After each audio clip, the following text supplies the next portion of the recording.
এখন একটু ট্রেনটা স্লো হলো, মনে হয় স্টেশন এসছে, ফাটক এসেছে, কিন্তু এখন একটু ট্রেনটা স্লো হয়েছে। আমার আর ক্যামেরা কিন্তু বন্ধ নেই, আমি অনবরত চালু করে রেখেছি। আমি আর বলবো, চোখ বন্ধ রাখতে পারছি না। আমার যে কী ভালো লাগছে তোমাদের বলে বোঝাতে পারবো না। দেখো একটা পাখি সাদা বসে আছে, বক পাখি, চলে গেল সেটা।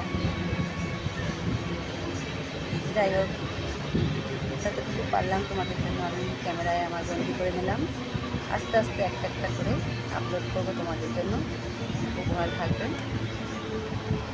কিন্তু কেমন লেগেছে সেটা তোমরা অবশ্যই জানাবে, ভুলবে না যেন।